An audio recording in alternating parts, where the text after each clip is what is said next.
Ensuite, là, il rentre directement dans le vif du sujet. Avant de commencer le chapitre de la purification, il a dit Al-Ahkam al-Khamsa, c'est-à-dire les 5 statuts qui concernent le musulman. Al-Wajib, wa huwa ma uthiba fa'iluhu wa 'uqiba tarikuhu.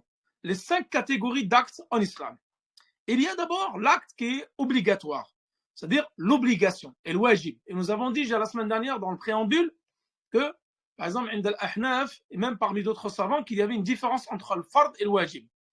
Mais là, on part du principe que dans la sunna, al-fard huwa al-wajib. Il dit c'est quoi? C'est tout acte dont l'accomplissement est récompensé et le délaissement, il est sanctionné. Donc si, tel que la prière, elle est obligatoire, le fait de la faire, tu es récompensé, et le fait de la délaisser, donc tu es sanctionné, tu es un pécheur. L'illicite, il a dit wa huwa dhadduhu, c'est-à-dire que le haram ضد le halal. L'illicite, c'est l'inverse de ce qui est obligatoire.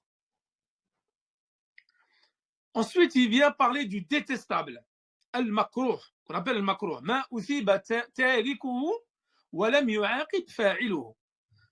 C'est tout acte dont le délaissement, l'omission est récompensé. Le fait de délaisser quelque chose qui est détestable dans l'islam, tu es récompensé pour cela. Sans pour autant que son accomplissement n'entraîne de sanction. C'est-à-dire, si demain vous faites quelque chose qui est détestable dans l'islam, cela n'entraîne pas de péché ni de sanction. Par contre, le fait de le délaisser entraîne une récompense. Et le contraire du makruh, du blâmable, c'est quoi? C'est la sunna, ce qui est recommandé, al-mustahab, ou on dit al-masnoun. C'est le contraire de makruh. C'est-à-dire, la sunna ici, c'est tu es récompensé quand tu l'as fait, quand tu l'accomplis, et tu n'es pas sanctionné quand tu la délaisses. Ensuite, le dernier, c'est l'acte qui est permis, al-mubah.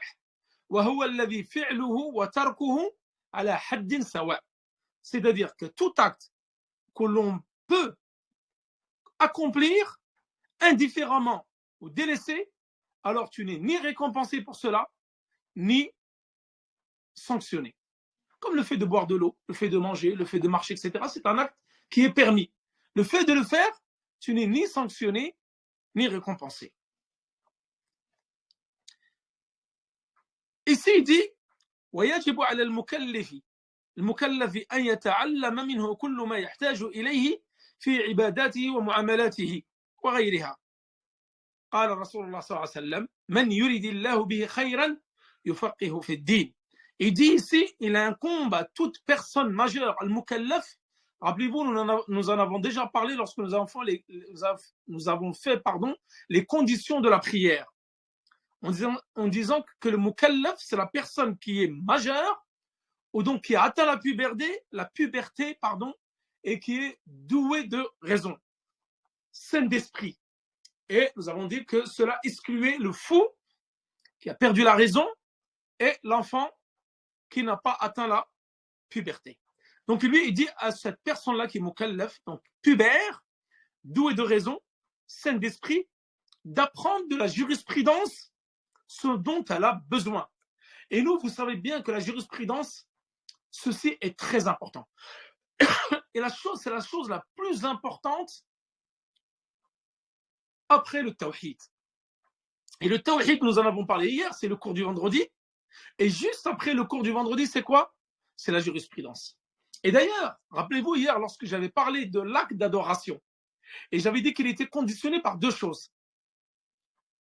Al-ikhlas wal-mutaba'. C'est-à-dire la sincérité pour Allah subhanahu wa ta'ala dans tout acte, tu le fais exclusivement pour Allah. Et ça, c'est tout ce qui englobe la science du tawhid, la aqidah, le credo.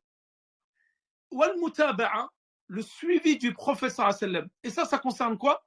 Ça concerne al-fiqh, la jurisprudence.